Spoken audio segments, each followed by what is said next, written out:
The wine slipped from the waitress's hand. Red liquid splashed across the white tablecloth. But something was wrong. The wine wasn't hitting the floor. It was hitting something else. Something hidden underneath the table. "Oh my God," the waitress screamed. A woman crawled out from under the table. Her hair was soaked in wine. Her phone was still recording and her eyes were wide with terror. The entire restaurant stopped. Everyone stared at table 12. Christian froze with his fork halfway to his mouth. His date Tina dropped her napkin. The woman under the table was Christian's mother. Many years ago, Christian lived with his mother Cecelia in a small house in Port Harcourt. He was 12 years old, but his life looked nothing like his friends' lives. Every morning, Cecelia woke him up at exactly 7 o'clock. She made his breakfast. She chose his clothes. She packed his lunch in a brown bag with his name written on it in purple marker. "Mom, I can make my own breakfast," Christian would say. "I don't mind doing it." Cecelia would reply, "I want to make sure you eat something healthy." But it wasn't about being helpful. It was about control. Christian had never been to a sleepover. He had never gone to a friend's house without Cecelia calling every hour. He had never made a decision without his mother's approval. When Christian turned 16, he wanted to get a job at the grocery store. All his friends had jobs. They bought their own clothes and gas for their cars. "You don't need a job," Cecelia said. "I will give you money when you need it." "But I want to work. I want to earn my own money." "Jobs are dangerous. You could get hurt. You could meet bad people. You are safer here with me." Christian didn't get the job. When he wanted to join the basketball team, Cecelia said sports were too rough. When he wanted to take guitar lesson, she said the music teacher looked suspicious. When he wanted to go to the school dance, she said dancings were where bad things happened to good kids. One by one, Cecelia took away every normal part of Christian's teenage life. Christian knew almost nothing about his father. There were no pictures of him in the house. Cecelia never talked about him. It was like he never existed. "Mom, what was Dad like?" Christian asked when he was 15 years old. Cecilia's face went white. "Why are you asking about that?" "Because he's my father. I want to know about him. He's not important. He left us. That's all you need to know." "But what did he look like? What was his job? Do I look like him?" "Christian, stop asking this question. Your father was a bad man who hurt us. We are better off without him." Every time Christian asked about his father, Cecelia shut down the conversation. She would get angry or start crying. Sometimes she would lock herself in her room for hours. Christian learned to stop asking, but the questions never went away. When Christian was in senior high school, his guidance counselor called Cecelia about college application. Christian has excellent grade. The counselor said he could get scholarship to several universities. Has he started applying yet? Cecilia's heart raced. "College? Yes, ma'am. Christian is very smart. He could study anywhere he wants." That night, Cecelia sat Christian down at the kitchen table. "Mrs. Johnson called about your college," she said. Christian's eyes lit up. "Really? What did she say?" "She said you could apply to schools. But I've been thinking about it and I don't think college is right for you." "What do you mean, Mom?" "College is expensive. You would have to move away from home. You would be around strangers. Bad things happen at colleges." "But Mom, all my friends are going to college." "Your friends don't have mothers who care about them like I care about you." Christian felt his dream slipping away. "I want to go to college, Mom. I want to study art. I want to become a graphic designer." "You can study art here. You can take classes at the community college and live at home where it's safe. But I want to live in campus. I want to meet new people. I want to have the college experience." Cecilia's voice got sharp. "The college experience? You mean drinking and partying and making mistakes you will regret for the rest of your life?" "That's not what I mean, Mom." "Christian, you are naive. You don't know what the world is. You don't know how cruel people can be. I'm trying to protect you." Christian went to community college. He lived at home. He never got the college experience he dreamed about. After 2 years of community college, Christian got his degree in graphic design. He was ready to start his career. He was ready to make his own money and maybe move out of his mother's house. Christian applied to 10 different companies. He had a good portfolio and excellent grades. 3 companies called him for interview. I have an interview at Davidson Design tomorrow, Christian told his mother. Davidson Design? I don't like the sound of that. Why not, Mom? It sounds like a big company. Big companies don't care about their employees. They work you too hard and they fire you when you get sick. Mom, it's a good company. I searched them online. The internet is full of lies. You can't trust what you read online. The night before his first interview, Cecelia couldn't sleep. She got up at 3 in the morning and researched Davidson's design on the computer. She found the address. She found the names of the people who worked there. She even found photos of the building. The next morning, she followed Christian to his interview. Christian parked his car and walked into the building. Cecelia parked across the street and watched. She had binoculars in her purse. She wrote down everything she saw. When Christian came out of the building an hour later, he was smiling. The interview had gone well. How did it go?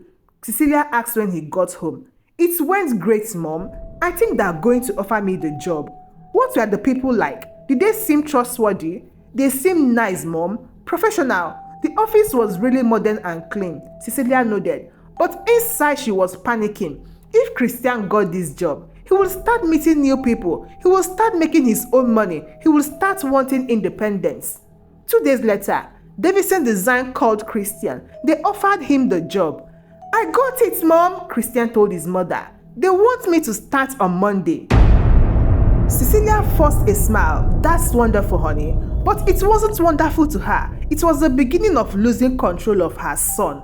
Christian loved his new job. He was good at graphic design and his co-workers were friendly. For the first time in his life, he felt like he belonged somewhere. But Cecelia couldn't let him enjoy it. She packed his lunch every day. Even though the office had a cafeteria, she called him twice a day to check on him. She wanted to know about every person he talked to and every project he worked on. Who is Sarah? Cecelia asked one evening. Sarah worked in the marketing department. She's really nice. Is she single? I think so. Why? Single women in offices are dangerous. They try to seduce men to get ahead in their career. Mom, Sarah is just a co-worker. We barely talk. You talked enough to know she's nice and single. Christian started avoiding Sarah at work. He stopped eating lunch with his co-worker. He stopped joining them for after-work drinks. He was afraid of what his mother would say. His co-workers started to think he was unfriendly. His boss started to think he wasn't a team player. When Christian was 23, he met a girl named Rebecca at the store. She was pretty and funny, and she seemed interested in him. Rebecca gave Christian her phone number. He was excited but nervous. He had never had a real girlfriend before. I met someone today, Christian told his mother that evening. Cecelia dropped the plate she was watching. It shattered on the kitchen floor. What do you mean you meet someone? A girl. Her name is Rebecca. She gave me her number. Cecilia's hands were shaking as she picked up the broken pieces of the plate. What does she look like? She has brown hair and green eyes, Mom. She's really pretty. Where does she work? I don't know. We only talked for a few minutes. What's her last name? I don't know that either yet, Mom. That night, Cecelia couldn't sleep.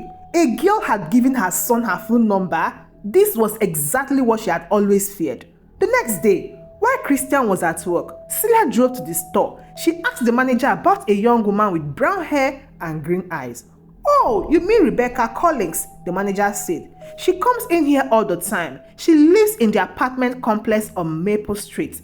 Cecelia drove to Maple Street. She found Rebecca's apartment. She sat in her car and watched. When Christian called Rebecca that evening, Cecelia listened on the extension phone in her bedroom.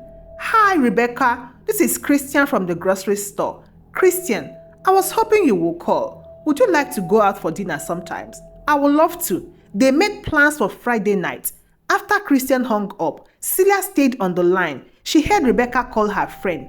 That cute guy from the grocery store just asked me out, Rebecca told her friend. I think he still lives with his mother though. He seems really sweet, but kind of sheltered. Cecilia's heart raced. On Friday night, Christian got dressed up for his date. He was nervous and excited. "Where are you taking her?" Cecelia asked. "To Mario Italian restaurant." "What time will you be home?" "I don't know, Mom. Maybe 10 or 11. That's very late for a first date." "Mom, it's not that late. Call me when you get to the restaurant. Call me when you leave the restaurant. Call me if anything strange happens." Christian went on his date. Cecelia followed him. She sat 3 tables away from Christian and Rebecca. She watched everything they did. She listened to their conversation. Rebecca seemed nice, but Cecelia couldn't trust her. No woman was good enough for her son. Christian went on 3 more dates with Rebecca. Cecelia followed him every time. On their 4th date, Rebecca broke up with Christian. "I really like you," she told him, "but I feel like someone is always watching us. It makes me feel very uncomfortable." Christian was heartbroken. He came home and told his mother what happened. "I'm sorry, honey," Cecelia said, trying to hide her relief. "She wasn't right for you anyways." Over the next 2 years, Christian tried to date other women. Every time the same thing happened. He would meet someone nice, they would go on a few dates. Then the woman would get uncomfortable and end the relationship. Christian started to think something was wrong with him. He started to think he was bad at relationships. Didn't know his mother was sabotaging every chance he had at love. Cecelia followed him to every date. She researched every woman he met. She found reasons to worry about all of them. Jenny was too young. Lisa was too old. Amanda was too pretty, which meant she was probably vain. Mitchell wasn't pretty enough, which meant she had low self-esteem. No woman was ever good enough for Christian in Cecelia's eyes. By the time Christian turned 25, he was miserable. He had a job he loved, but his mother controlled every other part of his life. He couldn't date without her interference, couldn't make friends without her suspicions, couldn't make any decision without her approval. One evening, Christian's co-worker, Jake, invited him to a party. "Thank you, but I can't go," Christian said. "Why not? Do you have another plan?" Christian didn't know how to explain that his mother wouldn't let him go to the parties. "I just can't," he said. Jake looked at him with pity. "Christian, you are 25 years old. You can do whatever you want." That night, Christian looked at himself in the mirror. Jake was right. He was 25 years old, but he lived like a child. All his friends from high school had moved out of their parents' house years ago. They had apartments and girlfriends and lives of their own. Christian had nothing but his mother's fear and control. He made a decision that would change everything. "Mom, I need to talk to you," Christian said the next evening. Cecelia was making dinner. She could tell from his voice that he was serious. "What is it, honey?" "I'm going to move out." The wooden spoon fell from Cecelia's hand. "What did you say?" "I'm going to get my own apartment. I'm 25 years old now. It's time." "You can't move out. You are not ready." "I am ready, Mom. I have a job. I can afford my own place. But who will cook for you? Who will make sure you are safe? I will cook for myself. I will take care of myself." Cecelia started crying. "You don't understand how dangerous the world is. You need me to protect you. I need to learn to protect myself. What if something happens to you? What if you get hurt? What if you make a mistake? Then I will deal with it. That's what adults do." Cecelia begged him to stay. She promised to give him more freedom if he would just live at home a little longer. But Christian had made up his mind. "I already put a deposit on an apartment," he said. "I'm moving out next month." On the moving day, Cecelia cried like someone had died. She helped him pack, but she kept trying to talk him out of leaving. "You can still change your mind," she said as they loaded boxes into his car. "Mom, I'm not changing my mind. What if I get sick? What if I need you? You can call me. I'm only 20 minutes away." It's not the same. When everything was moved, Christian stood in his empty childhood bedroom. He felt sad but also excited. For the first time in his life, he was free. Cecelia stood in the doorway watching him. She looked like her heart was breaking. "I love you, Mom," Christian said. "This doesn't mean I don't love you. If you love me, you wouldn't leave me alone. I'm not leaving you. I'm just growing up." That night, Cecelia couldn't sleep. The house felt empty and quiet. She walked past Christian's room a dozen times, forgetting he wasn't there anymore. Christian loved living alone. He could eat whatever he wanted for dinner. He could watch whatever he wanted on TV. He could stay out as late as he wanted without anyone asking questions. But Cecelia was losing his mind. She called Christian 5 times a day. She drove past his apartment to make sure his car was there. She worried about everything. What if he wasn't eating enough? What if he was eating too much junk food? What if he forgot to lock his door? After a month of freedom, Christian started dating again. He met women at coffee shops and bookstores. He went on dates without anyone following him. At least, that's what he thought. Celia had found other ways to watch.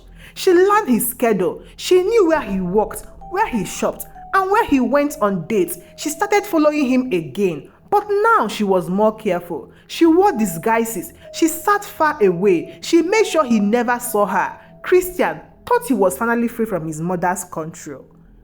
The first time she followed him to a restaurant, she felt guilty and scared. What if he saw her? What if someone else recognized her? But nothing bad happened.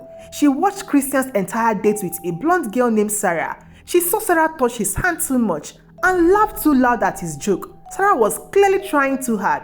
She was probably after Christian's money or trying to make another man jealous. Celia drove home that night, feeling like she had protected her son from making a mistake. The second time was easier. The third time felt almost normal. By the time Christian met Tina, Cecelia had been following him for 3 years. She had files on every woman he dated. She had a special phone for just tracking his location.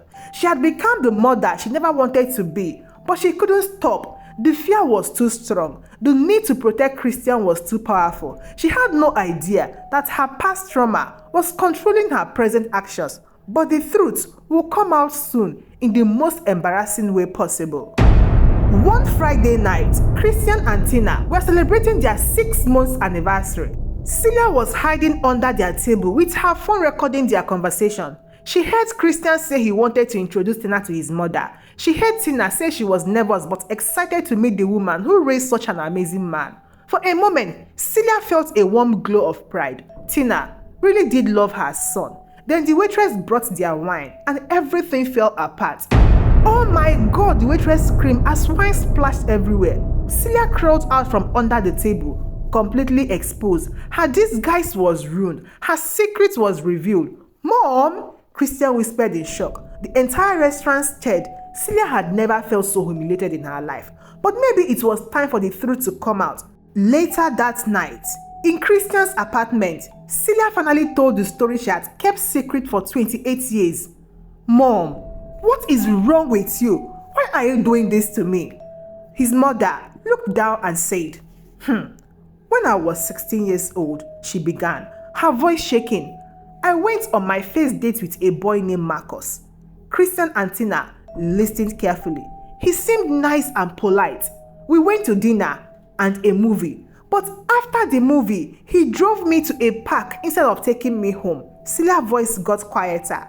He attacked me there. He tried to rape me. I fought back and got away. But he hurt me badly. Christian's mouth fell open. His mother had never told him anything like this before.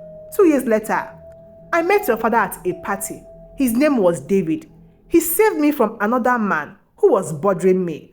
I thought he was my hero. What happened to him? Christian asked. Your father was worse than the boy who attacked me. He was cruel and controlling and violent.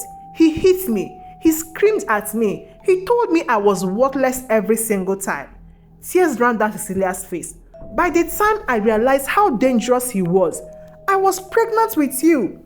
I was trapped. Why didn't you leave? I tried to leave twice. Both times, he found me and dragged me back. He said if I ever left him again, he would kill both of us. Christian felt sick. He threatened to kill me.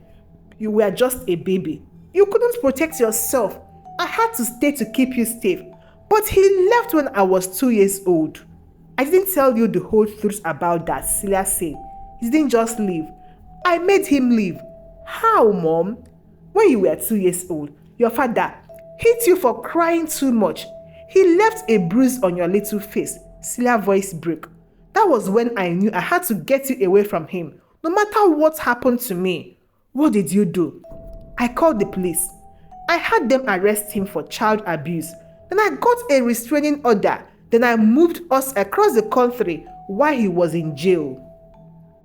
Christian stared at his mother. You saved my life. I tried to, but I was so scared he would find us. I was so scared every day for years. I was scared that other people would hurt you the way he hurt us. Is that why you never wanted me to have friends, or go to college, or move out? I thought it sounded crazy now, but I thought if I kept you close, I could keep you safe. I thought if I controlled everything, nothing bad will happen to you. Christian finally understood. His mother wasn't trying to ruin his life. She was trying to save it. She had been protecting him from dangers only she could see, based on horrors only she had experienced. Mom, he said softly, you should have told me this years ago. I didn't want you to be afraid of the world like I was afraid. But you carried all that fear alone. Tina spoke up. Mrs. Martinez, I'm so sorry that happened to you. But Christian is not his father. And not everyone in this world is dangerous. I know that now, Cecelia said. But fear isn't logical. It just takes over your whole life. Christian hugged his mother for the first time in years. We are going to get you help. Mom, we are going to fix this together. For the first time since she was 16 years old, Cecelia felt like maybe, just maybe, she could learn to stop being afraid. The next week, Christian helped his mother find a therapist, Dr. Sarah, specialized in helping people who had been through trauma. I've been afraid for so long, Cecelia told Dr. Sarah. In her first session, I don't know how to stop. Fear kept you and your son alive, Dr. Sarah said. But now that fear is hurting the people you love. We can teach you new ways to feel safe. Cecelia started therapy twice a week. She learned that her brain had been stuck in survival mode for 30 years. She learned techniques to calm her anxiety and trust other people. Christian went to some sessions with her. He finally understood why his mother had been so controlling. It wasn't about power. It was about terror. I'm sorry I ruined so many years of your life, Cecelia said during one session. You didn't ruin my life, Mom, Christian said. You saved it when I was little. Now, I'm going to help save yours. Tina, surprise everyone by joining some sessions too. I want to understand how to support both of you, she told Dr. Sarah. The real test came when Christian and Tina planned a wedding trip together. Cecelia felt the old panic rising in her chest. What if something happens to you? She asked Christian. Then we will handle it, he said gently. But Mom, nothing is going to happen. How do you know? I don't know for sure, but I can't live my life being afraid of everything that might happen. Cecelia took a deep breath, like Dr. Sarah had taught her. Okay, she said. Have a good trip. Call me when you get there. I will. When Christian and Tina came back from their trip, they were engaged. Christian had proposed by a beautiful lake in the mountains. I want you to help plan the wedding, Tina told Cecelia. I want you to be part of everything. Cecelia cried happy tears. For the first time in years, she felt joy without fear. 6 months later, Christian and Tina got married in a small ceremony in the park. Cecelia wore a pretty blue dress and helped Tina with her flowers. During the mother-son dance, Christian whispered to his mother, "Thank you for protecting me all those years. I know it came from love. Thank you for forgiving me," Cecelia whispered back. "And thank you for being patient while I learned to let go. I love you, Mom. I love you too." Cecelia watched her son dance with his new wife and felt complete peace. Christian was safe and happy. Tina was wonderful. And Cecelia was finally learning to trust that good things could happen too. 1 year later, Christian and Tina lived in a house 10 minutes from Cecilia's apartment.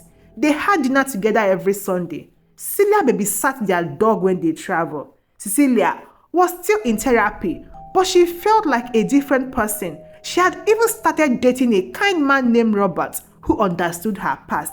One evening, as they sat on Christian and Tina's couch, Tina asked, "Do you ever miss it? Detective work?" Cecelia laughed. "Sometimes I think I was pretty good at it. Maybe I should become a real private investigator." "Please don't, Mom," Christian said. "The world isn't ready for that." They all laughed together. For the first time in 30 years, Celia wasn't afraid of tomorrow. Her son was safe and loved. She had a daughter-in-law who cared about her, and she was learning that the world wasn't as dangerous as her fears had made it seem. The past couldn't be changed, but the future was bright, and Cecelia was finally ready to embrace it. Thank you so much for watching, and please don't forget to share this story with your family and your friends who might love to see them. Till I see you again in my next story. Goodbye.